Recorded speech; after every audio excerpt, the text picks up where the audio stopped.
Olá, ouvinte! Que bom te encontrar aqui.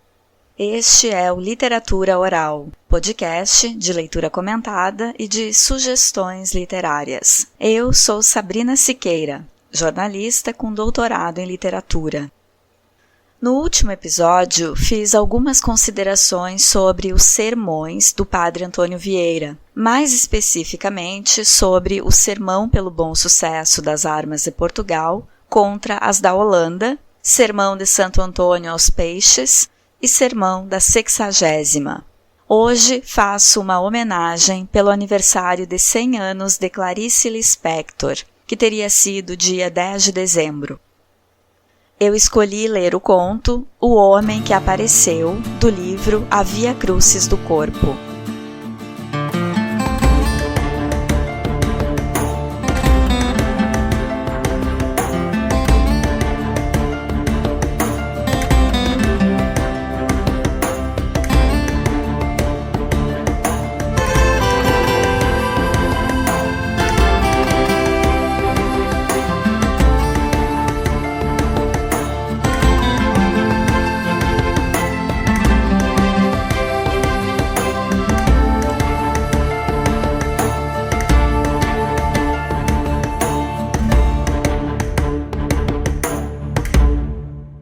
Clarice Lispector nasceu Chaya, na Ucrânia, em 1920 e morreu no Rio de Janeiro, um dia antes de fazer 57 anos, em 1977. Veio para o Brasil aos 2 anos porque a família judaico-russa estava fugindo da perseguição dos judeus na Europa. Ela se declarava brasileira e pernambucana. Além de escritora, foi jornalista e tradutora. A obra de Clarice é marcada por cenas cotidianas e mergulhos psicológicos no interior das personagens, a maioria delas mulheres. Essas personagens passam por epifanias, por um momento de lucidez em relação ao seu eu ou de questionamento da sua condição. E a partir dessas epifanias, tem a chance de mudar ou de se reinventar. Isso acontece bastante nos 13 contos reunidos em A Via Crucis do Corpo, livro publicado em 1974. Via Crucis lembra a Paixão de Cristo, as últimas horas de Jesus, e um dos contos do livro, talvez o mais conhecido dessa publicação, seja Via Crucis, que faz referência à vida de Jesus. Nesse conto, Via Crucis, a protagonista, Maria das Dores, toma um susto quando recebe o diagnóstico de gravidez, porque apesar de ser casada, ela é virgem, porque o marido era muito paciente e meio impotente. Então, ela entende que vai dar à luz ao próximo Messias, o bondoso, não o perverso que governa o Brasil atualmente. O marido assume imediatamente o papel de José. Eles procuram uma fazenda que tenha um curral para o parto e a história termina quando a criança nasce. Ironicamente, a mãe não chama o menino de Jesus para que ele não seja crucificado, mas escolhe o nome Emanuel, que é também um nome de Jesus. A virgindade, como um fardo feminino, aparece em vários contos desse livro, que fala também sobre sexualidade, descoberta do corpo, morte, solidão. Eu escolhi a Via Crucis do Corpo para este episódio por essa proximidade com a temática de Jesus e do Natal, porque afinal estou gravando esse episódio em 13 de dezembro, Jingle Bell. Só que o conto que eu vou ler é O Homem que Apareceu. A Via Crucis do Corpo foi uma obra encomendada a Clarice. Os 13 contos do livro mostram mulheres aprisionadas em conceitos sufocantes sobre recato, pudor, sexualidade. São narrativas urbanas em que as normas sociais fazem as personagens considerar seus desejos errados e seus corpos pecaminosos. Ou então estão perdidas, sem perspectivas, quando dão vazão ao prazer que desejam, como as 2 mulheres do conto O Corpo, que matam o amante e o enterram no jardim. Quando eu estudei Clarice no colégio, eu adorei uma informação que não era muito relevante para as aulas, mas que me fez gravar o nome da autora. É que ela foi convidada a participar de um congresso de bruxaria na Colômbia. E lá ela apresentou o conto O Ovo e a Galinha, que é bem filosófico. Qual era o contexto em que a Via Crucis do Corpo foi escrito? Em 1974, o Brasil ainda estava sob ditadura militar. É o ano de inauguração da ponte Rio-Niterói e da usina Itaipu, em parceria com o Paraguai. O general Ernesto Geisel substitui Emílio Garrastazu Médici. Antes de ser presidente, Geisel foi presidente da Petrobras. Olha como a direção da Petrobras sempre teve uma relação de muita proximidade com a presidência. Geisel era considerado da linha branda da ditadura e inicia uma tímida e extremamente lenta abertura política e amenização da repressão. Não que ele quisesse ou concordasse com isso, mas a pressão de diferentes setores da sociedade estava começando a incomodar. Em outras palavras, eles não estavam dando conta de matar todo mundo que se opunha à ditadura.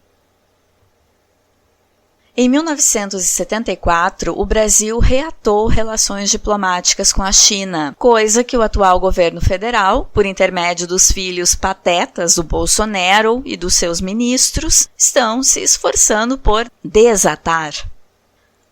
Pelo menos nessa obra da Clarice, não encontrei nenhum vestígio de crítica à política. Eu acho que não era a temática que mais interessava para ela. Ela gostava dos conflitos individuais, dos dramas que se estabelecem dentro das pessoas, com seus próprios demônios mesmo. Mas tinha anseio de melhorar a vida da população pobre, porque o primeiro curso universitário que ela pensa em fazer, e que ela até entra, é Direito. E ela queria fazer Direito com o propósito de melhorar as condições carcerárias no Brasil. Mal sabia Clarice que mais de 40 anos depois da sua morte, a situação das penitenciárias só piora.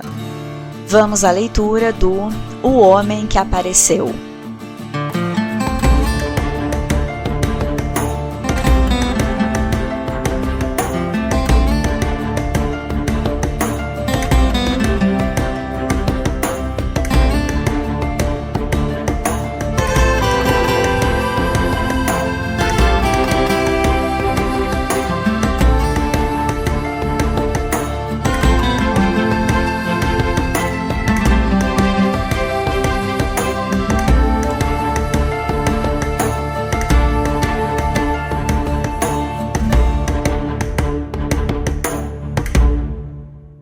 O Homem que Apareceu.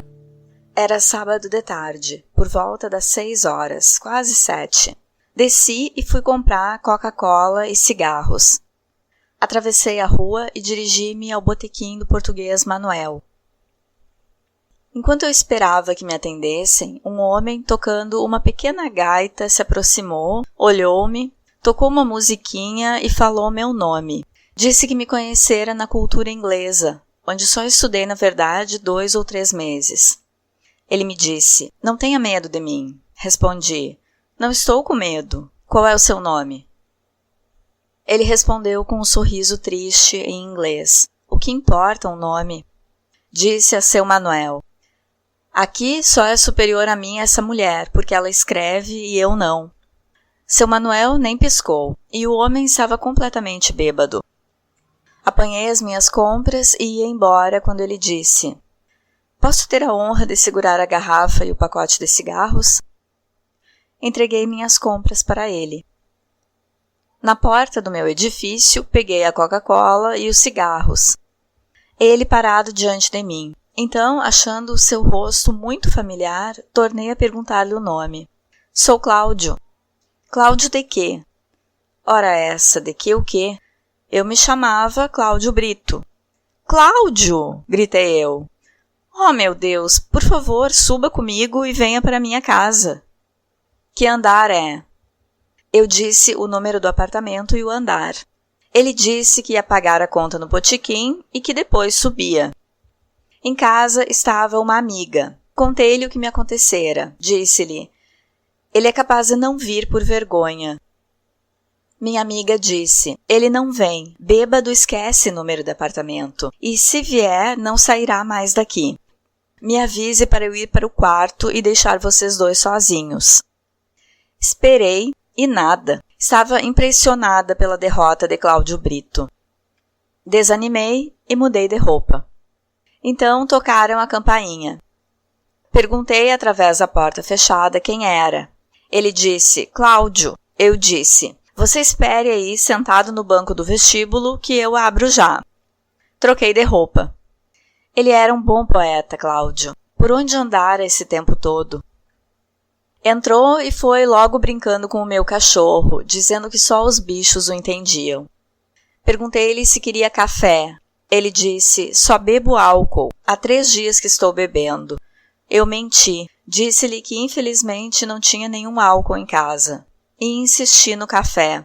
Ele me olhou sério e disse, não mande em mim. Respondi, não estou mandando, estou lhe pedindo para tomar café. Tenho na copa uma garrafa térmica cheia de bom café. Ele disse que gostava de café forte. Eu lhe trouxe uma xícara de chá cheia de café com pouco açúcar. E ele nada de beber, e eu a insistir. Então ele bebeu o café, falando com o meu cachorro. Se você quebrar essa xícara, vai apanhar de mim. Veja como ele me olha, ele me entende. Eu também entendo você. Você? A você só importa a literatura. Pois você está enganado. Filhos, famílias, amigos vêm em primeiro lugar. Olhou-me desconfiado, meio de lado, e perguntou, você jura que a literatura não importa? Juro, respondi com a segurança que vem de íntima veracidade.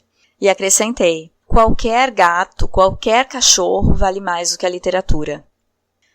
Então, disse muito emocionado, aperte minha mão, eu acredito em você. Você é casado?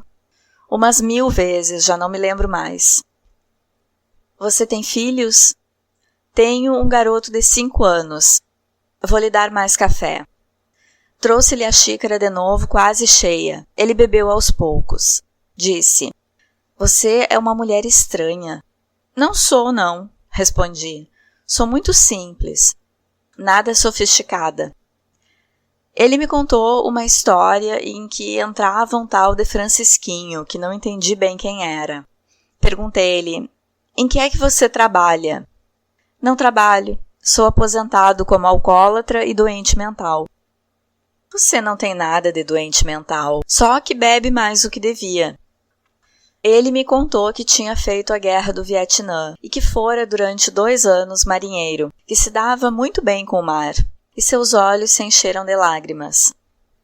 Eu disse, seja homem e chore, chore quanto quiser, tenha a grande coragem de chorar. Você deve ter muito motivo para chorar. E eu aqui bebendo café e chorando. Não importa, chore e faça de conta que eu não existo. Ele chorou um pouco. Era um belo homem, com barba por fazer e abatidíssimo.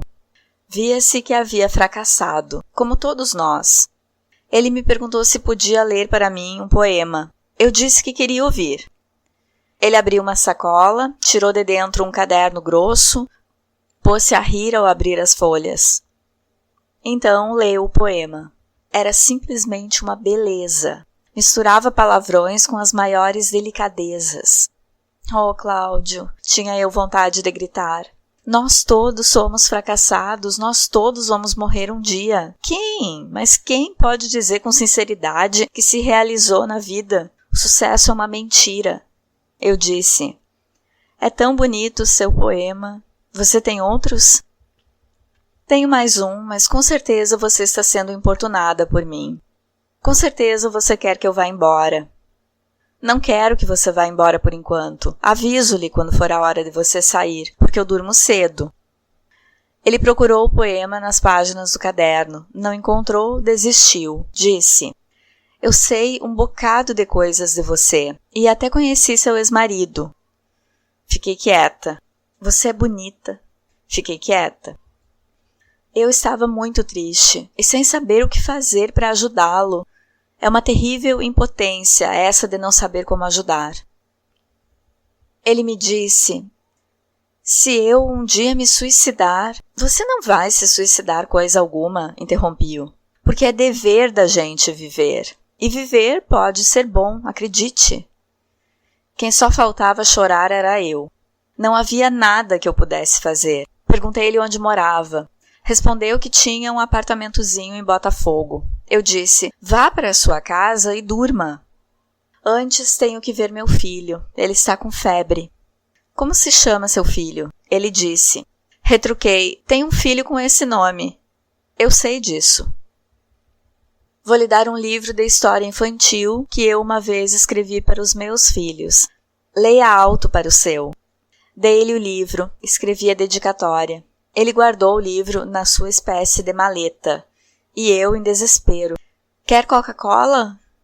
Você tem mania de oferecer café e Coca-Cola? É porque não tenho mais nada para oferecer. À porta, ele beijou minha mão. Acompanhei-o até o elevador, apertei o botão do térreo e lhe disse: vá com Deus, pelo amor de Deus. O elevador desceu.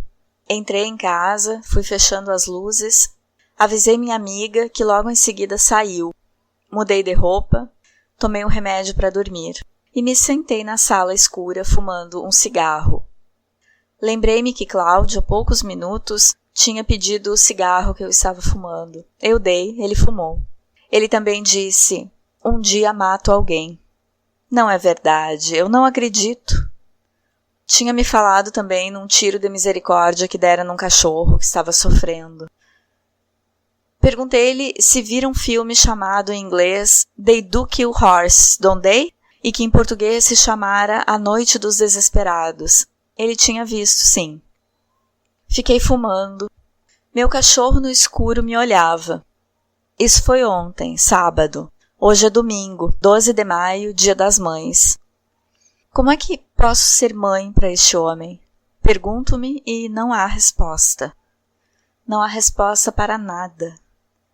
Fui me deitar. Eu tinha morrido.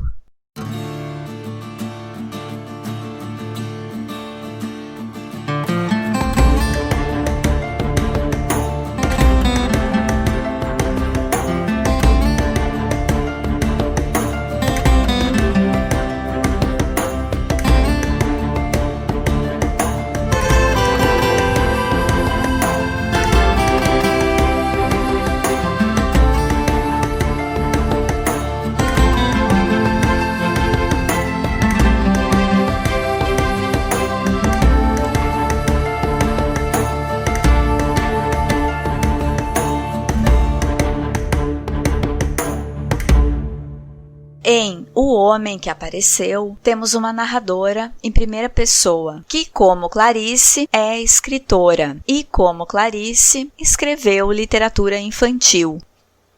Em um fim de tarde de sábado, a narradora desce a um botequim próximo para comprar Coca-Cola e cigarros.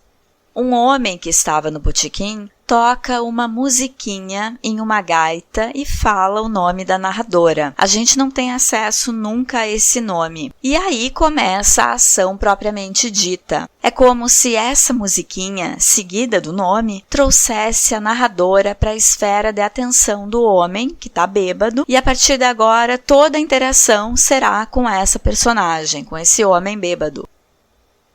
Esse homem conhece a narradora de um curso em que ela esteve bem pouco tempo e informa que ela é superior a ele porque ela escreve. Mas depois vamos saber que ele também escreve, que é poeta. É estranho a narradora lembrar do homem somente quando ele diz o sobrenome, Cláudio Brito.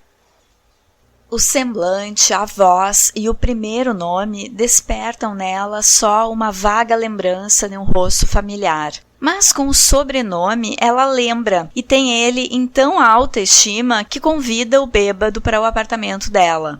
E também é estranha a presença ausente dessa amiga no apartamento, que está visitando, mas que não vai com ela ao botequim.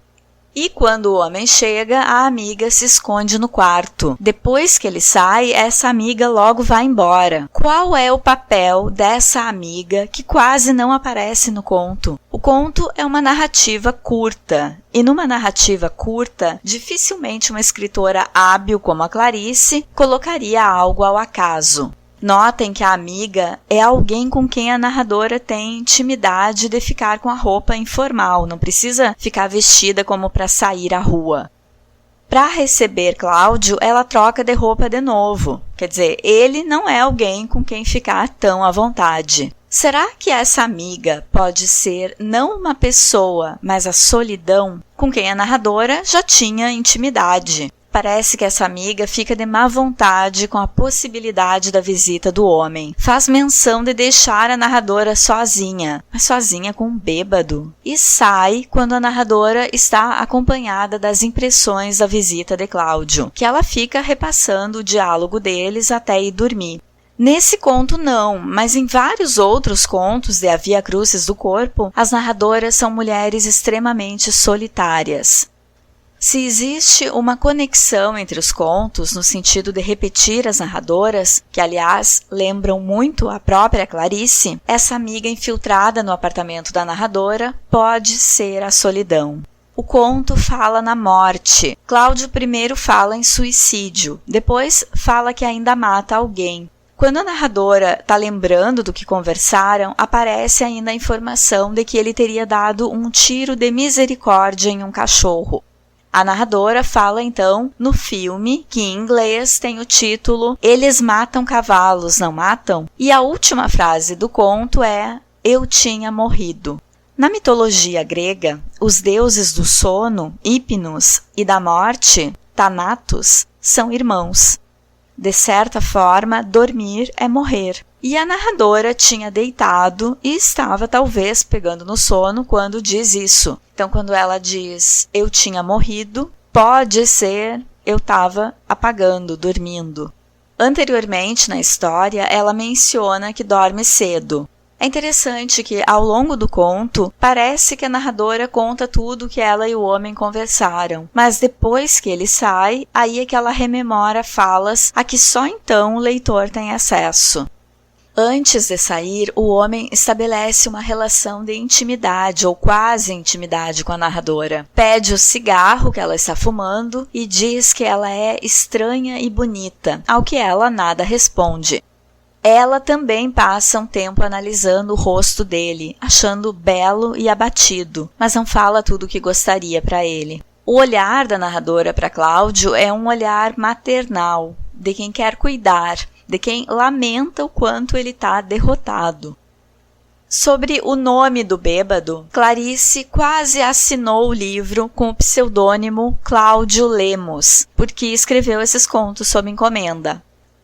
A personagem do conto, Cláudio Brito, não é Jesus Cristo, mas como este ressuscitou depois de 3 dias, quer dizer, apareceu resplandecente depois de 3 dias, Cláudio apareceu derrotado e abatido depois de 3 dias bebendo álcool. Quando ele diz seu nome, se refere a si no passado. Eu me chamava Cláudio Brito, como se já nem existisse mais. Assim como São Francisco, Cláudio fala com os animais, se sente entendido por eles, e fala em alguém chamado Francisquinho, que a narradora não entende. Cláudio tem um apartamentinho em Botafogo, onde, coincidentemente, Clarice morou com o ex-marido. Uma leitura possível é que esse homem seja o ex-marido da narradora, já que os dois têm um filho com o mesmo nome. Mas seria possível a narradora demorar para reconhecer alguém com quem foi casada e com quem tem um filho? E se o filho deles tem 5 anos, ele teria de estar no apartamento com ela. Cláudio menciona que quer visitar o filho, quer dizer, ele não está ali no mesmo ambiente. Outra interpretação possível, que é a minha sugestão, é que Cláudio Brito, o poeta, assim como a amiga, só existem na cabeça da narradora. Olha como o Manuel do Botequim nem dá bola para o que ele fala, nem pisca. Talvez esse homem que entrou na história com o encantamento de uma música de gaita e que conhece tanto da narradora e do passado dela, seja uma faceta da própria narradora. Algo que ela poderia ter se tornado, derrotada, poeta, mas que não se tornou, porque é escritora de outros gêneros literários e porque sabe coisas, tem discernimento. Por exemplo, ela sabe que a literatura é importante, mas não mais importante que família, amigos e animais de estimação. Cláudio a acusa de colocar a literatura acima de tudo, e talvez essa narradora tenha agido assim em um tempo remoto, quando escrevia poesia. Se a gente aceitar uma relação entre a narradora e a autora, Clarice, em começo de carreira, escreveu poesia, e depois de uma crítica dura de Manuel Bandeira, queimou vários poemas. Lembrem que Cláudio procura um segundo poema que ele tem para ler para a narradora, mas não encontra. Já que Cláudio é um nome que Clarice iria escolher para ser seu pseudônimo neste livro, e o início dos dois nomes é igual, Clá, eu proponho essa chave de leitura, de ler o bêbado como uma faceta da narradora, mas uma faceta superada, que ela espera que vá para casa com Deus pelo amor de Deus. Até porque a narradora tem uma atitude completamente diferente em relação à vida. Ela sabe que é dever da gente viver, e viver pode ser bom. Lembra quando existiam programas de rádio com música e as pessoas ligavam para dedicar a música a um amigo? Eu vou dedicar este episódio para minha amiga e colega de pós em literatura, Adriana Yokoyama, pesquisadora da Clarice. Amiga, não tinha como não lembrar de ti com um conto de Clarice e uma narradora que sai para comprar Coca-Cola. Obrigada pelo apoio e por me ajudar a divulgar a literatura oral. Neste episódio, eu li O Homem que Apareceu, conto que faz parte do livro A Via Crucis do Corpo, de Clarice Lispector. Por hoje, eu fico por aqui. Cuidem-se e até o próximo!